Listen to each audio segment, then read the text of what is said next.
And as you know, we're kicking off the Sauna Collective podcast journey.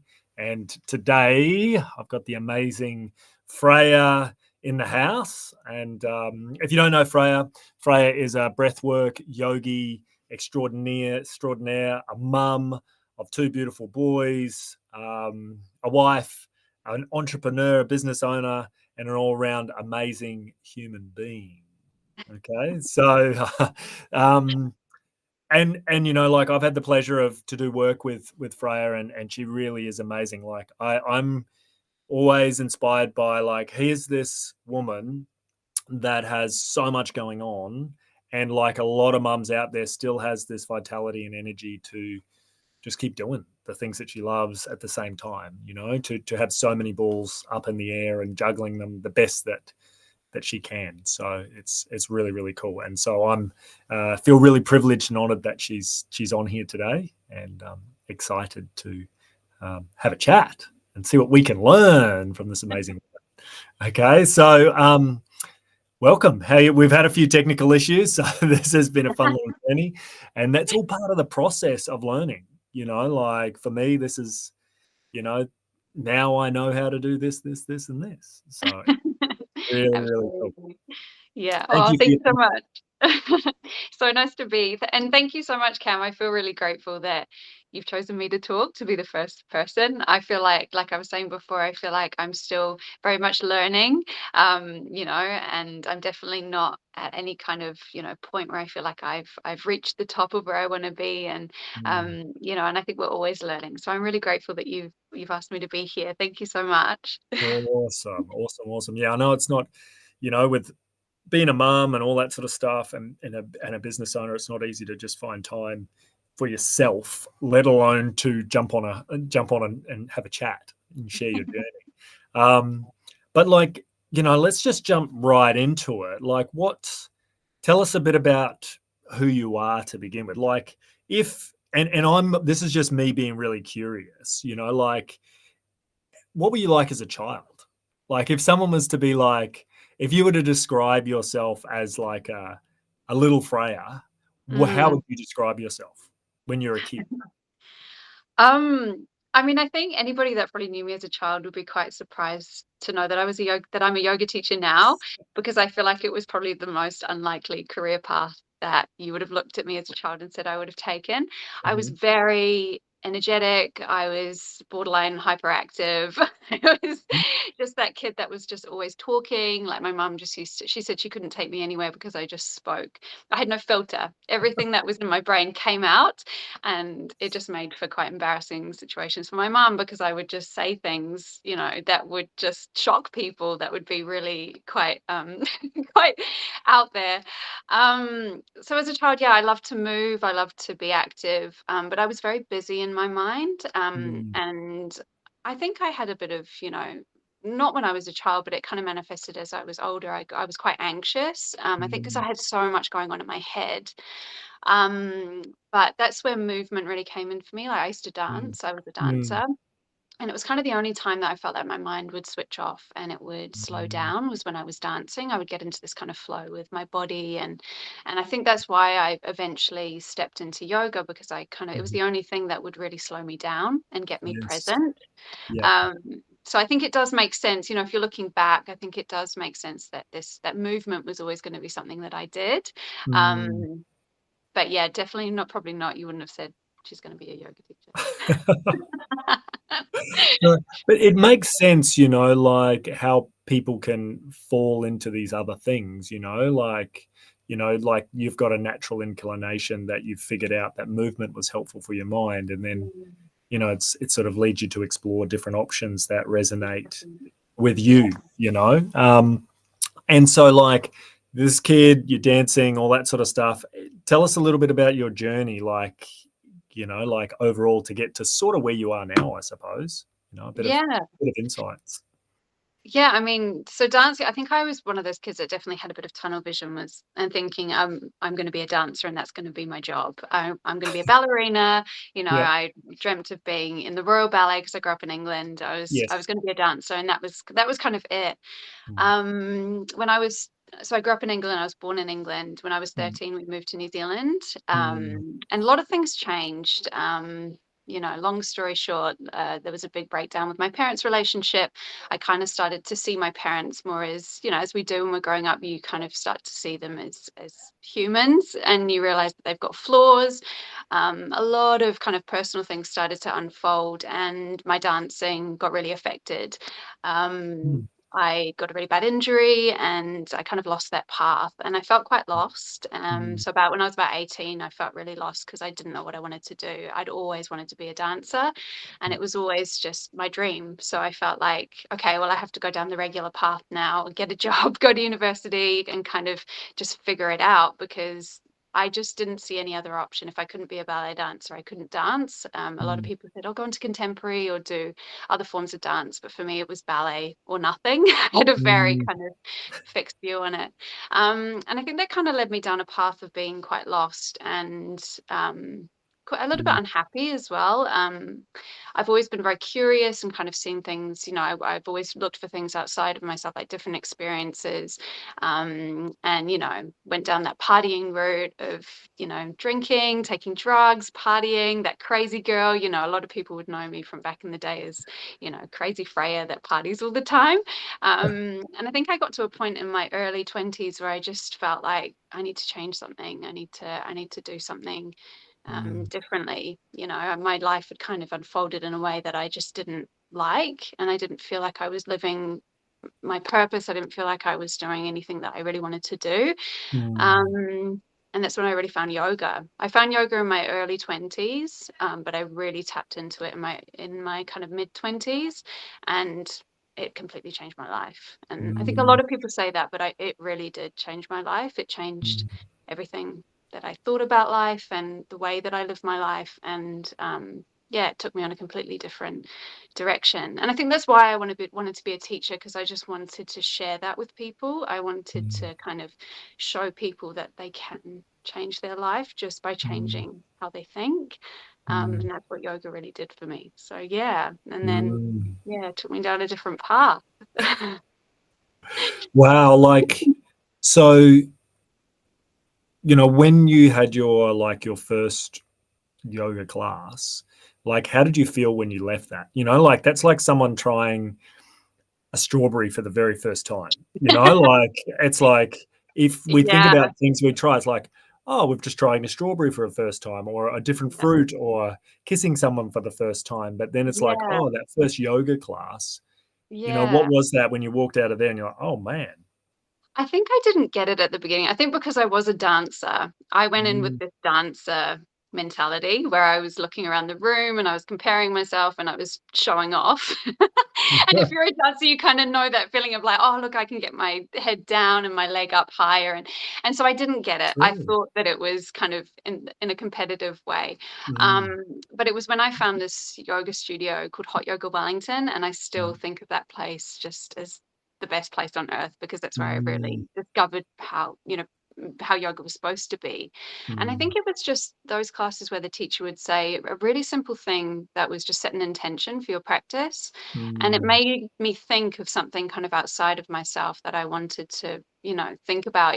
Sometimes I'd even say dedicate this practice to something or someone. um, and it was just that really simple little thing, like this moment of mindfulness beginning at the beginning of the class and at the end of the class, that started to create a different way of thinking, of bringing mm, me really present, and thinking of things outside of that moment that I was in. What can I be mm, grateful for, or mm. what's going well in my life, or what do I want to draw into my life that I Yeah. just hadn't really thought about before. So I think it was when I started to and then the silence as well. The studio, the rule was that you never talk in the studio. You go in there and it's completely silent and everybody's laying on their mat and they're just with themselves. Oh, And I wow. That's a definitely cool way to do it. yeah, and I just love that because, you know, a lot of the time now, especially now, you see people are chatting in the room and but it was a real sacred space. It felt like this place that you just go there and you Mm, can just completely let go and drop in. And I'd never really been in a place like that before, or a space where there was just silence. mm, So there was something really quite amazing about that. mm, Um, yeah, so I think that once I started doing those classes, the feeling that I would get would just be, you know, that feeling of, and anybody who has a very active, busy mind will know that just anything that slows down that is just amazing because you feel like you just have that mm. space. You know, it just clears up and you're able to just really Yeah. fully relax. And that was what was amazing for me. Wow. I Yeah. love that. Like, just even you saying that, that setting your intent, like that's such a good reminder. And whether it's set my intent to go pick up my kids from school, set my intent for how I'm going to do my yoga, set my intent Mm, for how I'm going to do the grocery shopping today, because you could just do the grocery shopping, mm, or you could do it with an attitude of gratitude, yeah. Yeah. like, and Yeah. then suddenly that changes that whole experience. And Yeah. it's just you changing the first step you take in that direction towards that thing you Yeah. want to do, so like this is so good, that's so good, like wicked. Like for me, that's like, oh shit, we're already getting gold, because like if that's like a reminder, Mm, and that's a big part of what I want these to be, is just like speaking with people, and you get these little bits of gold that are just things that we already know, especially if you're in the wellness space. Like, common languages, set your intent, do mm, this, but it's so easy to get caught up and forget those little things, and it's almost yeah. like that's the easiest thing you can do. It's just Mm, like, okay, how am I going to walk the path today? So yeah. that's Yeah. wicked. And so, Yeah. like, tell me where you're at now. Like, because I know before we started, you were sharing a bit of a story about, your journey of over the last few years. And I know a lot has changed. Obviously, you've got a few kids now, that sort of thing. And like that is, as a parent myself, the holy smoke biggest change. You can't be prepared for that. And that Yeah. already shifts everything. But tell me about your journey and what you feel it could be useful or helpful for other people to know about, your own experience. Yeah. Um, I mean, yeah, I mean, I became a parent unexpectedly. I became, you know, I met my partner only 3 months before I became pregnant, which was massive. Mm, And a huge adjustment. You know, we basically got to know each other throughout pregnancy and throughout having a tiny baby. You know, most of mm, our relationship, I was, you know, at the beginning, I was pregnant, and then we had a newborn. So that was a really interesting and very unexpected kind of twist in my life. mm, And before that, I'd been a flight attendant for Emirates for 4 years, so I had a very different life. I was traveling the world. You know, it was amazing life, but it's very out of balance as well. I didn't ever feel like I was grounded. I then moved to Argentina for a few months, and COVID meant that I moved back to New Zealand. Um, and COVID also just meant that I had a business. So I had a business in Argentina, and then I had a business when I came to New Zealand as well. mm. And COVID obviously meant that just a lot of things got shut down. This was a food business. We did festivals. Yeah. So a few people might have met me when I used to do festivals. You know, we did, Earthbeat, and we did Spirit. And Mm, yeah, so it was a really kind of crazy time because I was pregnant, and I just kind of decided, I didn't want to stay where I was. I was in Wellington, and I was like, I want to open my own business and kind of live the way that I wanted to live, but that was super risky. And of course, in COVID, things just got shut down left, right, and center, and I found mm, myself unemployed. The freelancing job that I had dissolved because of COVID, and I found myself in a really scary situation where I didn't have any money, I didn't have a job, I was heavily pregnant, I was 35 weeks pregnant, and I ended up having to apply for government assistance, which was something that I just never thought I would have to do. It was it was a pretty scary time, and I think, I've learned so much from that, because I felt like that was a really rock bottom place for me. I remember we just moved to Auckland and we didn't have an apartment. We were staying with a friend and we were kind of traveling around. Um, and I think those experiences, you can either become a victim to them, but I was just very adamant that I was just like, this is just going to make us so much stronger. I'm going to learn so much from this really hard time in my life. And I also really made a decision in that time, that I never want to be in this position again. I don't want to be, so vulnerable. I want to be able to make something, of myself and be able to support myself always. And so I think that was such a huge lesson for me going through that. It was a really tough time. I look back now, and me and my partner, we often really laugh about it, because we're like, how the hell did we survive that? We were so stressed. He was working 3 jobs. Our baby came actually 5 weeks premature, probably because of the stress of not, having a place to live or money. And we look back into like how much we've kind of grown, and we just think, man, like that's really shaped us into who we are. And we said the other day, like he turned to me and he said, I feel like I need to go and say thank you to somebody, because I'm getting really emotional, but like I feel like we sat down like in 2021 when I was heavily pregnant, like I said, all my work had dissolved. Applied for the benefit because I had no other option. I couldn't work. I was in a lot of pain, and I wrote down on a vision board what I wanted and how I wanted my life to be. And I wrote on that vision board, I want to own my own yoga studio, and run retreats over the world, all over the world. No idea how to make that happen. In my reality then, it was so impossible. Like it was completely impossible, just about to have a baby. Couldn't even afford rent at that point. Like how are you going to do this, Freya? But Frankie turned to me the other day and he's just like, I feel like we just need to thank somebody, because it's amazing, like what life can do if you really just put your mind to something and believe in it and work hard. So I think, gosh, that was a really long tangent, but I think what I would love to share with especially new parents is, no matter what you're going through, just believe that things will get better.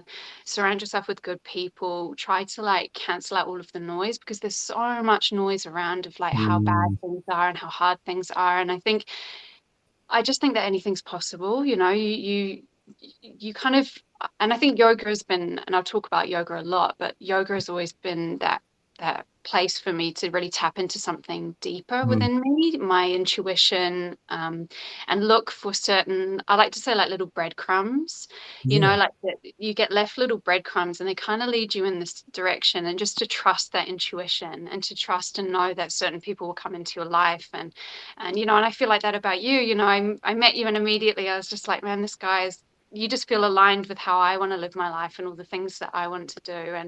And these people will come to you, Yeah. Yeah, I hope that answered the question. No, well, it's like, for me, that there is that I can resonate with that, like in regards to, I've had times in my life where I've had absolutely nothing, things have had to be totally reset.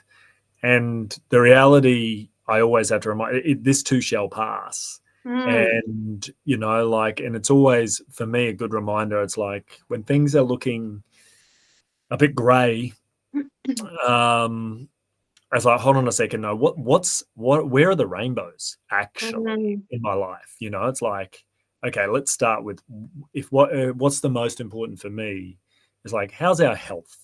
Am I healthy? Are my kids healthy? Is my wife healthy? Are my parents, my friends, are most people? Do I know anyone who's in a hospital right now who's close to me? Yeah, no. I've got a grandmother who's 92, still living at home, still kicking ass at bridge. Like there's so much. It's like, oh, do I have the option of eating the foods that I want to eat? Yeah, cool. That's great. Do I have a roof over my head? Cool. Am I cold at night?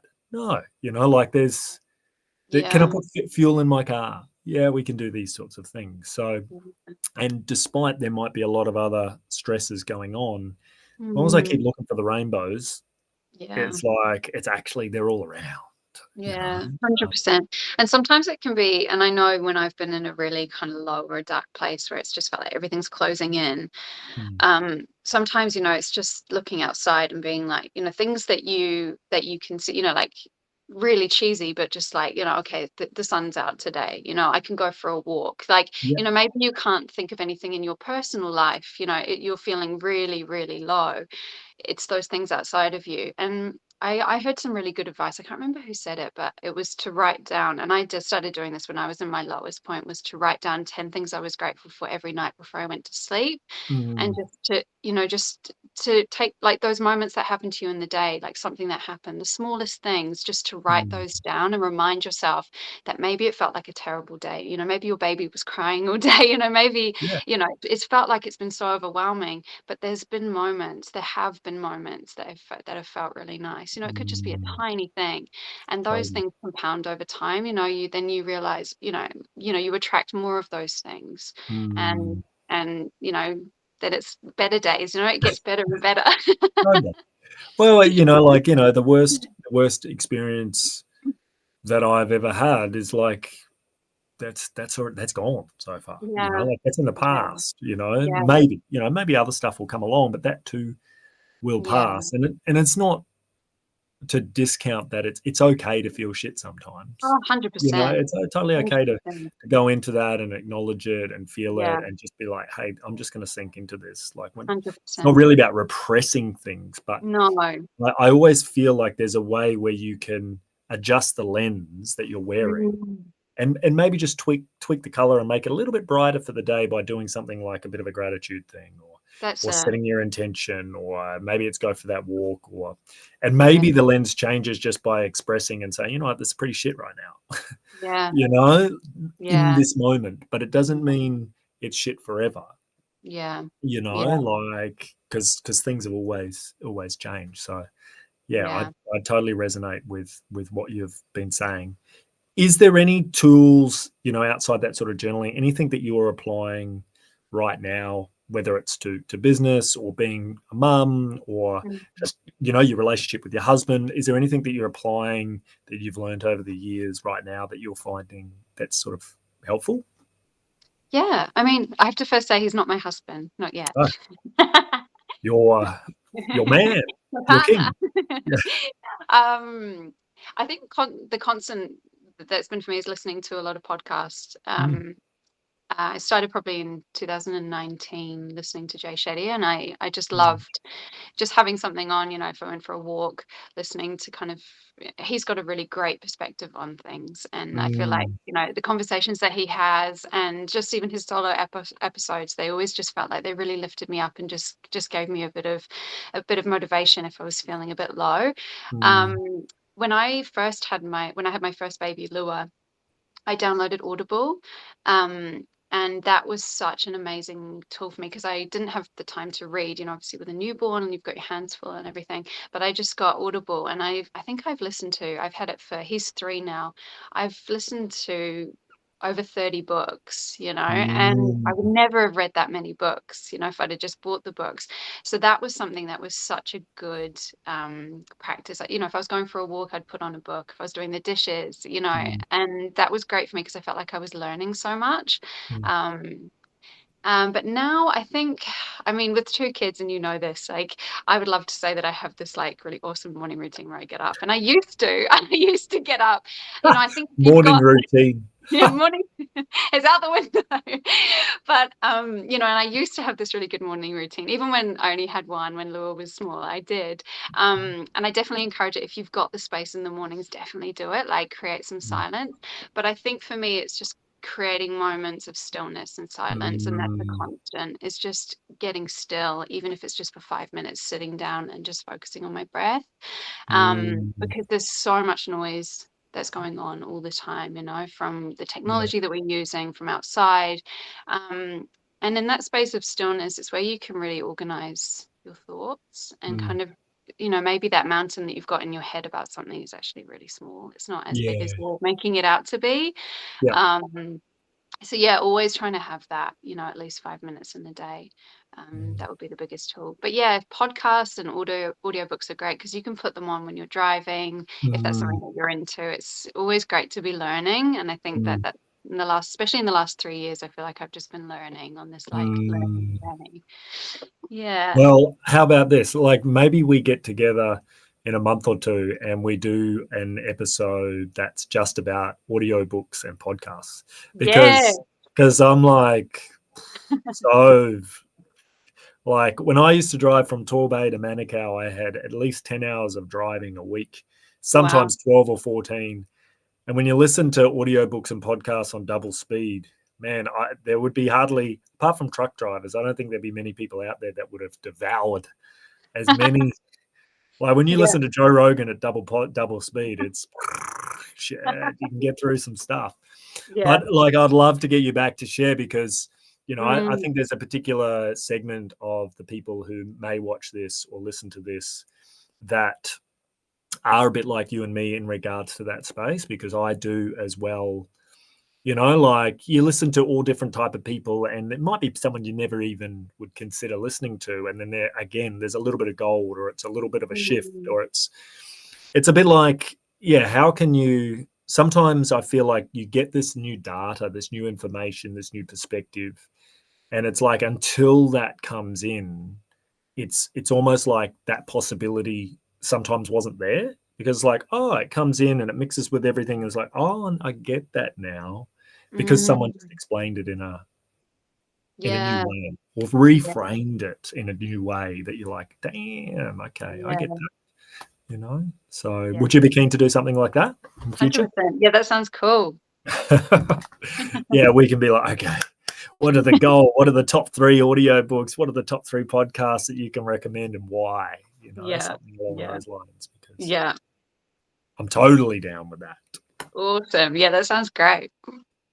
Well, the mission is to try and keep this, quite concise initially and really get you back and we'll learn more about you and your journey in general. But I feel like this has just been a great taster of who Freya is. And, like, I think this will get people like, okay, we want to hear more about this story and this Oh, journey. But hey, like, tell us about what you've got going on now in regards to just short and sweet, like what's happening with your business, what other things, if mm, you've got any retreats going on, what sort of stuff have you got happening, how people can follow you or yeah. anything like that. Yeah. So you can follow me on Instagram. I'm Flow with Freya on Instagram. I think it's all Mhm. together. I've just taken over Breathe Hot Yoga in Albany with my amazing business partner Tane Mete. We're a hot yoga studio. We do hot Pilates and we're introducing hot Vinyasa as well. So come Oh, along, check it out. cool. Yeah. Other than that, yeah, I'm just around. I live in Auckland, doing mum things as well. So if you're a mum, check me out as well. If you want to catch up, if you want to do play dates.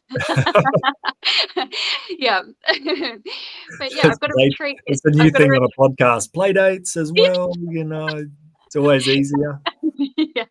No, but I've got a retreat coming up in Italy, but I think we've only got one space left in that Cool. one, but we will be doing more. Nice. Yeah, that's a breath work and yoga retreat that's coming up. So yeah. Wow. Yeah. Sounds awesome. Cool. Well, thanks for having me, Cam. This has been really good. No, it's been a pleasure. And thanks for bearing with me as I go through my teething challenges doing this sort of thing. But, I feel it's been perfect kickoff. Yeah. So Oh, thank it's you. been awesome. Thank you so much.